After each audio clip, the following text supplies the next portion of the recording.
The corridor was silent, except for the soft echo of his boots on marble. James had walked these halls for 6 years, guarding secrets he would never speak. But tonight, something felt different. The air was heavy with tension he couldn't name. He stopped at the intersection near the Queen's private study. Protocol said he should continue his patrol, but the voices coming from behind the heavy oak door made him pause. She needs to understand her place. The voice was unmistakable. Queen Camilla.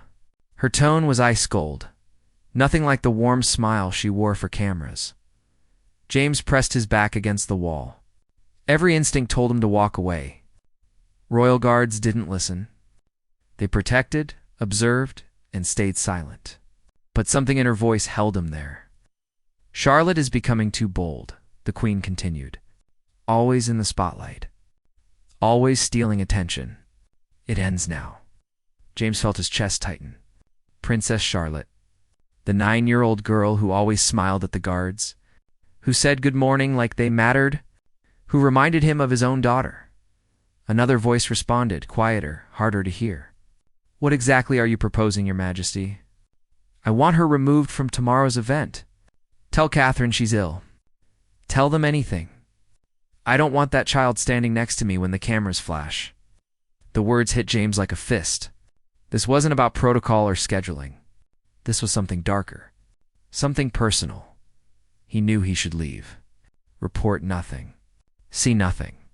But his hand trembled at his side, because what he'd just heard wasn't a simple change of plans.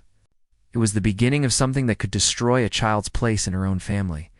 If you're feeling the tension already, hit that subscribe button.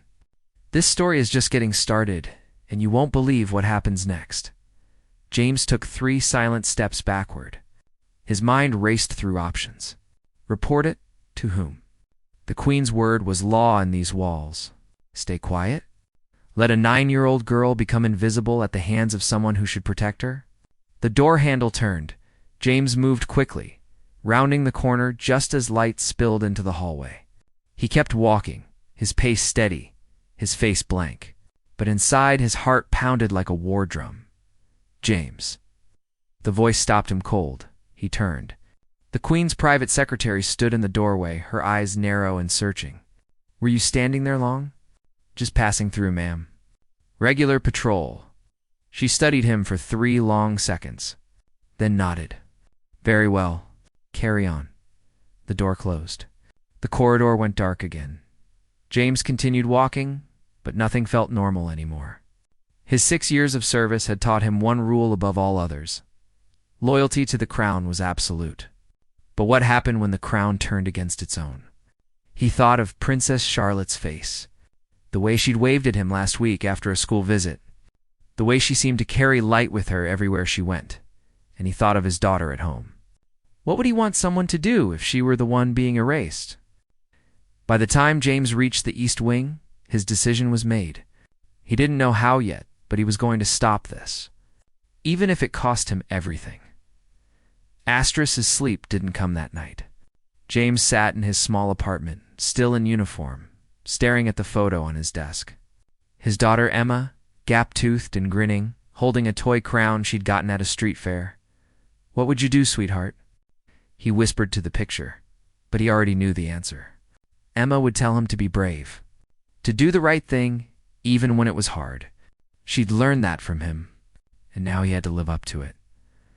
The next morning arrived too quickly. James returned to the palace before dawn, his stomach twisted in knots. The event was scheduled for 2 p.m, a charity appearance. Princess Charlotte was supposed to present flowers to visiting children from a hospital, the kind of moment that would fill the news with warmth and hope. Unless she wasn't there, James took his position in the main hall. Other guards nodded to him as they passed. Everything looked normal, but he could feel the weight of what he knew pressing down on his shoulders. At 11 o'clock, he saw her. Princess Charlotte walked with her nanny toward the preparation rooms, her small frame wrapped in a pretty blue dress. She was talking excitedly, her hands gesturing as she described something that made her laugh. She looked so young, so unaware of the storm building around her. James's jaw tightened. He couldn't let this happen, But what could he do? March into the Queen's chambers and demand she change her mind? He'd be dismissed before he finished the first sentence. Call the press. That would destroy the family he'd sworn to protect.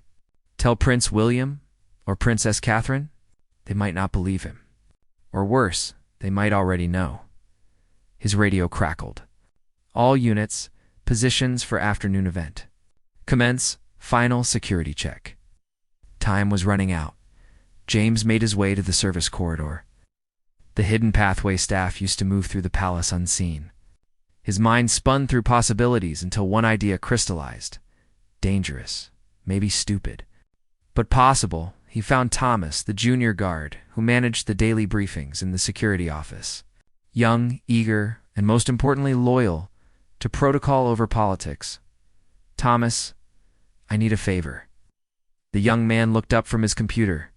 What's going on, James? That list of attendees for this afternoon. I need you to double-check Princess Charlotte's security detail. Make sure she's confirmed. Thomas frowned. She's on the list. I verified it this morning. Check again, please. Something feels off. Thomas's fingers moved across the keyboard. His expression shifted from confusion to concern. That's strange. There's a note here I didn't see before. Added an hour ago. Says Princess Charlotte is excused due to illness. Who authorized this? James leaned closer. What's the authorization code? It's from the Queen's office. Signed by her private secretary? There it was. The plan in motion. Silent, efficient, invisible to everyone except those who knew where to look. Thomas, listen to me carefully.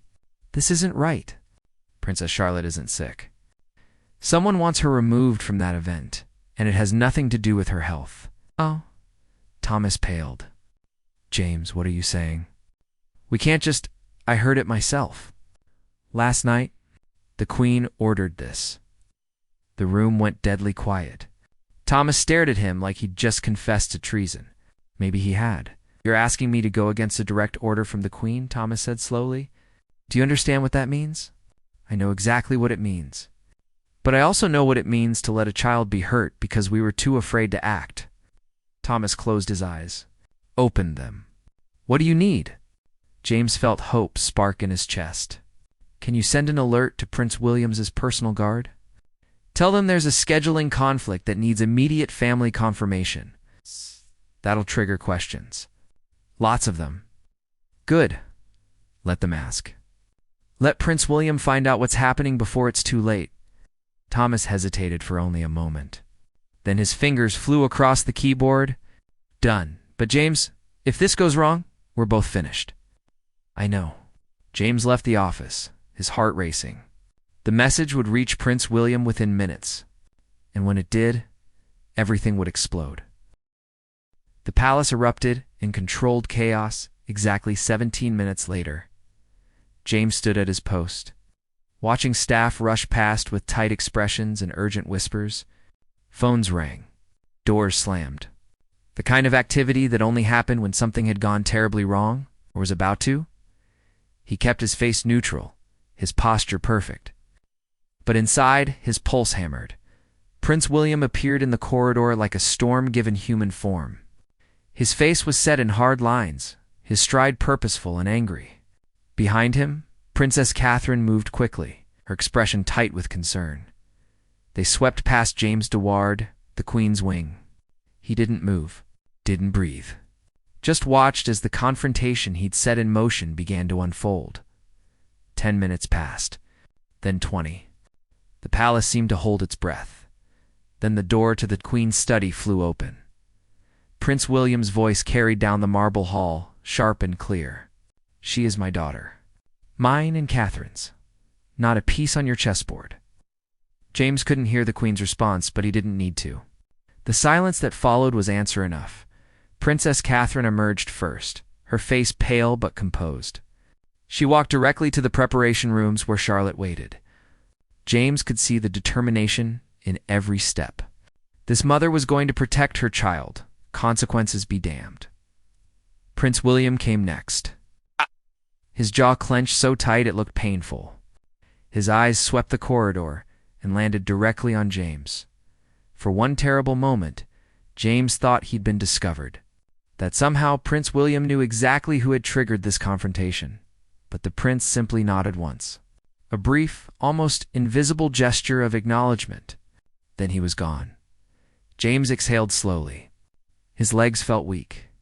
Quite the excitement today. The voice came from behind him, smooth and cold as winter water. James turned to find the Queen's private secretary watching him with eyes like chips of ice. Lady Morrison, the woman who'd almost caught him last night. The woman who'd signed the order to remove Charlotte. Just following protocol, ma'am, James said evenly. Are you? She stepped closer, her heels clicking on marble. Because I've been reviewing security footage from last night, and I noticed something interesting. You stopped in the corridor outside the Queen's study. Stood there for quite some time. James's blood ran cold, but he kept his voice steady. I heard voices. I waited to ensure there was no security concern before moving on. Standard procedure, she repeated, tasting the words like poison. Tell me, James, in your 6 years of service, have you ever breached the trust of this family? Never, ma'am. I'm sure you understand that what happens within these walls stays within these walls. Conversations overheard, decisions made, orders given. All of it falls under your oath of silence. It wasn't a question. It was a threat wrapped in silk. I understand completely, James said. Lady Morrison studied him for a long moment. Then she leaned in close enough that he could smell her perfume, expensive and suffocating. If I discover that you had any part in this morning's disruption, your career here will end. Not just in DIT will be destroyed so thoroughly that no security firm in the country will touch you. Am I clear? Crystal clear, ma'am, she smiled, cold and satisfied. Excellent. Now get back to work. James waited until she disappeared around the corner. Then he let out the breath he'd been holding. His hands were shaking. He clasped them behind his back, forcing them still. It was done. The message had reached Prince William. Charlotte would attend the event. Whatever game the Queen had been playing was over, at least for today. But the cost was just beginning. At 1:45 p.m., as the royal family gathered for the charity event, James stood at his assigned position watching Princess Charlotte emerge in her blue dress, radiant and smiling. She held her mother's hand tightly. The cameras flashed. The crowds cheered. Princess Charlotte presented flowers to each child with genuine warmth and grace. She was everything a princess should be: kind, bright, and completely unaware of the battle that had been fought to keep her there. James watched it all, his chest tight with relief and dread, because he knew this wasn't over. Lady Morrison's threat hung over him like a sword. The Queen would not forget this humiliation. And somewhere in the shadows, someone was already planning their next move. As the event concluded and the family retreated inside, James caught one more glimpse of Princess Charlotte. She was laughing at something her brother George had said. Her face lit up with pure joy. Whatever came next, he'd made the right choice. He was sure of that, but right choices didn't always keep you safe. 3 days passed in tense silence. James continued his duties, waiting for the hammer to fall. Every meeting with supervisors felt like an interrogation. Every glance from senior staff felt like suspicion, but nothing happened. The palace returned to its normal rhythm. The Queen resumed her schedule. Princess Charlotte attended her classes and engagements without incident. On the surface, everything was perfect. James knew better. Storms didn't vanish. They just moved out of sight. On the 4th morning, he was summoned to the head of security's office. His stomach dropped as he walked the familiar halls, each step feeling heavier than the last. Commander Davies sat behind his desk, his expression unreadable. He was a career military man who'd served the royal family for 30 years. Nothing surprised him, and nothing escaped his notice. Close the door, Davies said quietly. James obeyed, his mouth dry. Sit. James sat. The silence stretched like pulled wire. Davies folded his hands on the desk.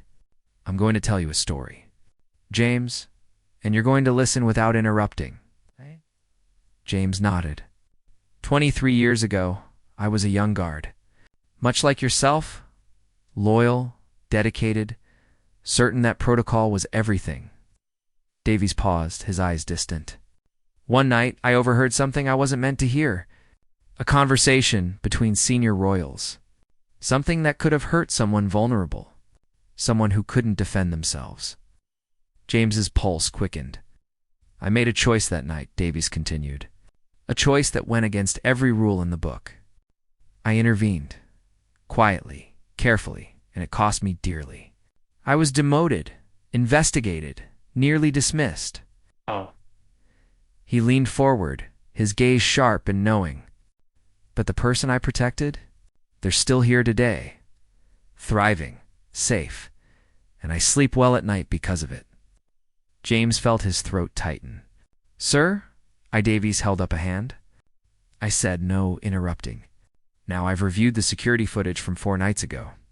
I've read the communications logs from the morning of the charity event. I've spoken with Thomas. James's heart stopped. Thomas is a good lad, Davies said. Terrible liar, though. Cracked like an egg under basic questioning. This was it. The end of his career? Possibly worse. But Davies's expression softened, just slightly. What you did was reckless. Dangerous. A complete violation of protocol. Yes, sir. It was also the right thing to do. Sir, the royal family isn't perfect, James. They're people. Complicated, flawed people with jealousies and grudges and fears like everyone else. Our job isn't to be blind servants. It's to protect them. Sometimes from outside threats. He paused. And sometimes from themselves. What happens now? James asked quietly. Now, nothing. Officially, nothing happened. There was a scheduling confusion that was resolved at the family level. No investigation required. And unofficially. Davies stood, moving to the window that overlooked the palace gardens. Unofficially, you've made an enemy. Lady Morrison has been pushing for your dismissal. Hard. But she doesn't have the authority to override my decisions. Not yet. Not yet. The Queen is pressuring the King to replace me. Claims I'm not maintaining proper discipline among the guard. She's not wrong to be concerned. What you did set a dangerous precedent. Guilt crashed over James. Commander, I never meant to put your position at risk. I know. Davies turned back to face him. But this is bigger than my career. Do you understand what almost happened? A grandmother was going to erase her granddaughter from a public event out of spite and insecurity. A 9-year-old child was going to be taught that her value could be revoked on a whim. He walked back to his desk, his voice dropping lower.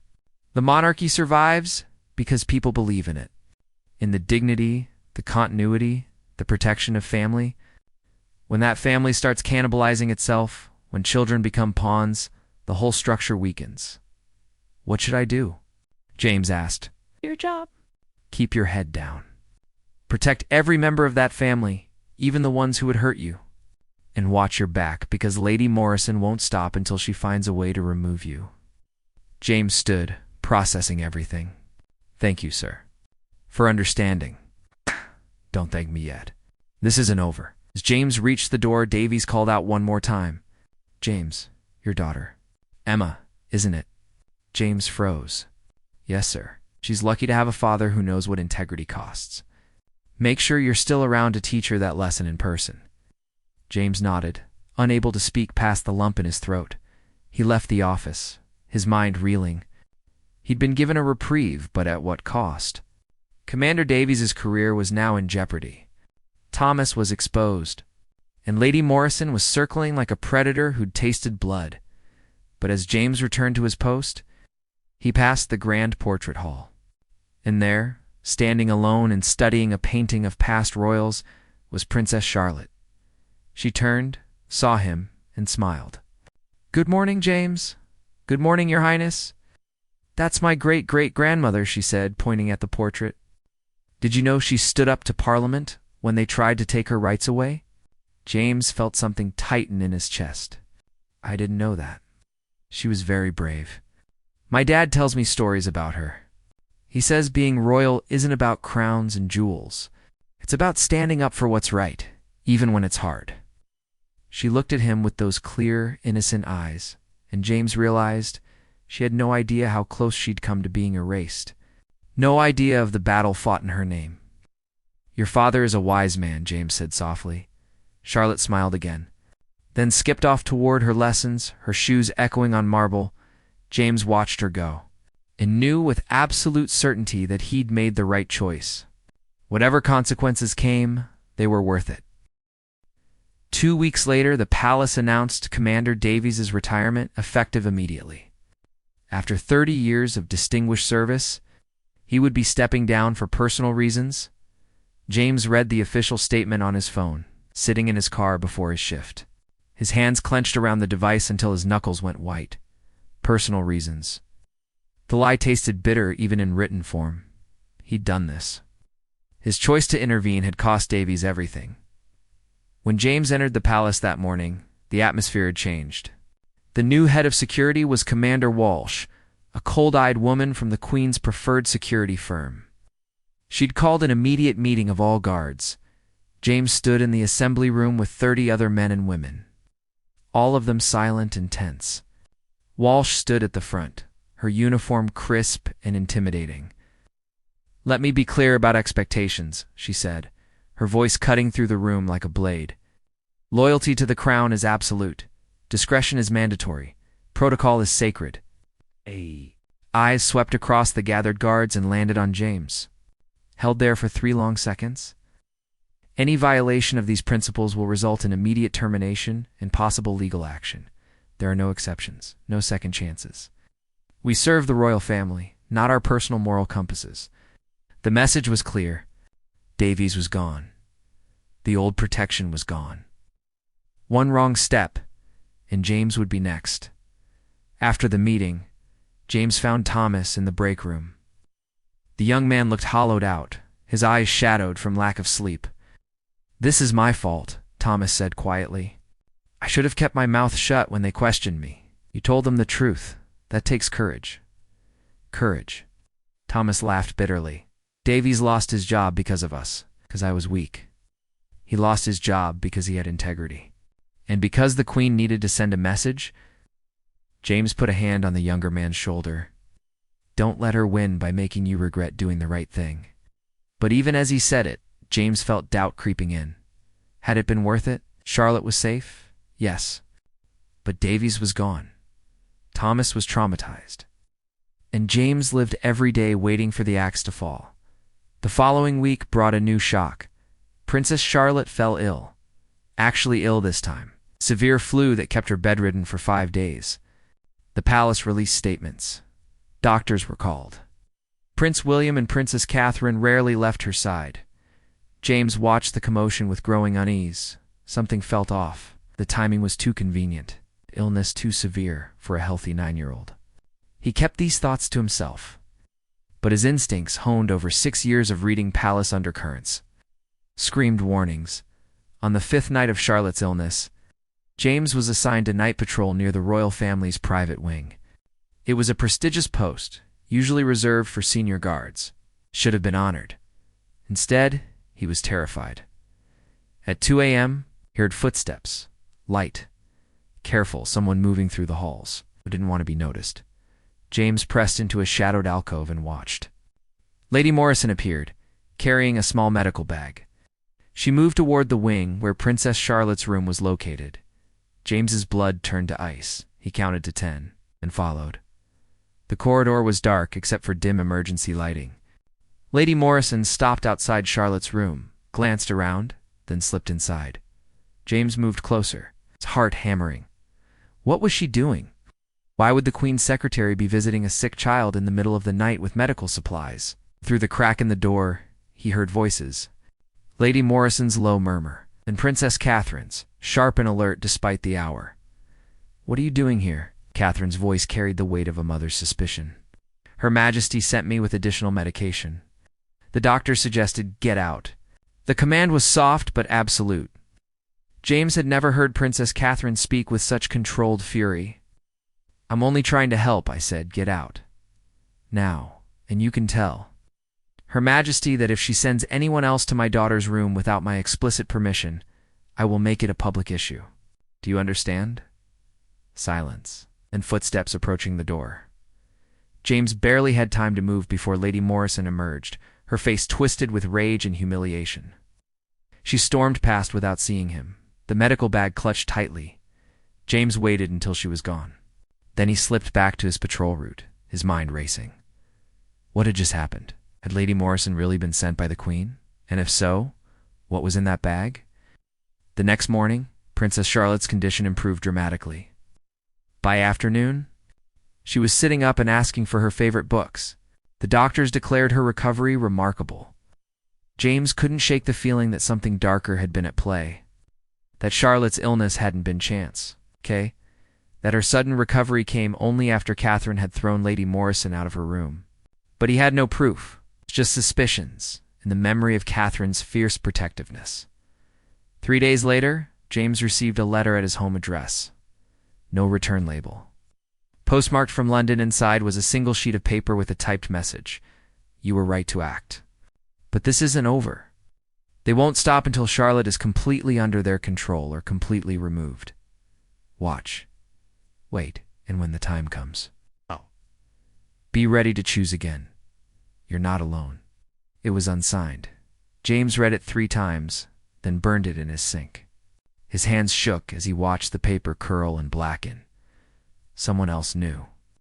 Someone else was watching the same patterns he was.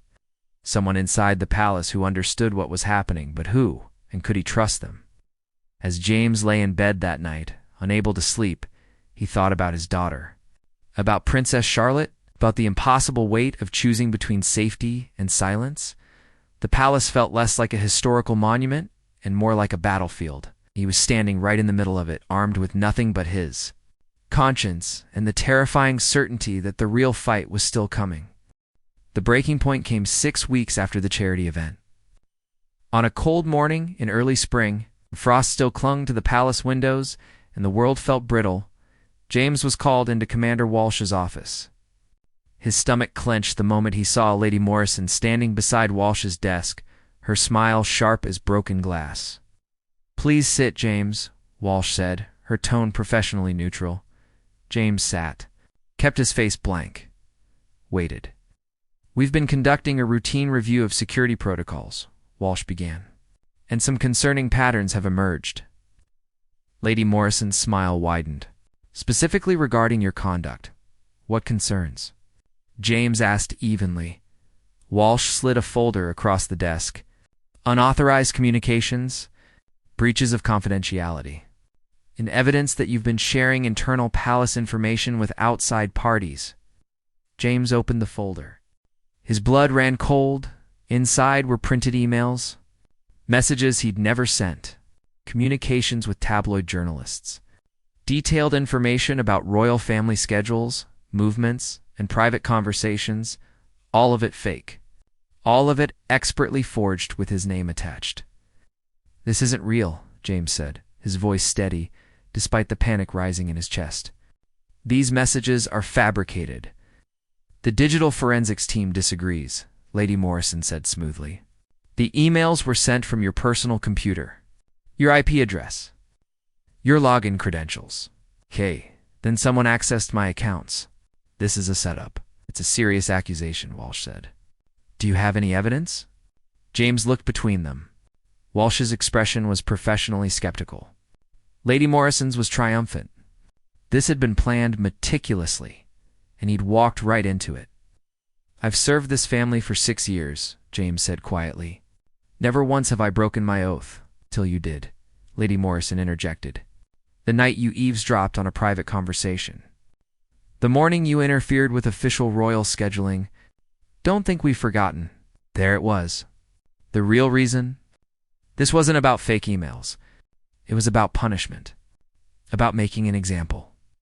You're dismissed, James Walsh said. Effective immediately. Security will escort you out. You'll receive formal termination papers within the week. James stood slowly. His career was over. His reputation destroyed. All because he'd tried to protect a child. I understand, he said. Then he looked directly at Lady Morrison. But you should understand something too. I would make the same choice again. Every single time, Lady Morrison's smile faltered. Just for a second. Then it was back, harder than before. Two security guards James didn't recognize appeared at the door. They escorted him through the palace halls, past colleagues who looked away, past the portraits of royals who seemed to watch his humiliation, but as they passed the East Corridor, James saw something that made his heart skip. Prince William stood in a doorway, watching. Their eyes met. And William did something extraordinary. He nodded. A small, deliberate gesture of respect, of acknowledgement. Then Princess Catherine appeared beside her husband. She placed a hand over her heart and mouthed two words, "Thank you." James felt his throat tighten. He nodded back once, then continued walking. They knew. They understood. And that knowledge carried more weight than any official commendation ever could. The guards escorted James to the gates. His ID was confiscated. His access revoked. 6 years of service ended in 15 minutes. But as James walked away from the palace, something unexpected happened. His phone buzzed. A text from an unknown number. Royal Protection Services is hiring. Your application has been personally recommended by Prince William. Interview tomorrow, 9 a.m. James stopped walking. Read the message again. A second text arrived. Some families are worth protecting, even from themselves. A friend James looked back at the palace, its ancient stones glowing in the morning light.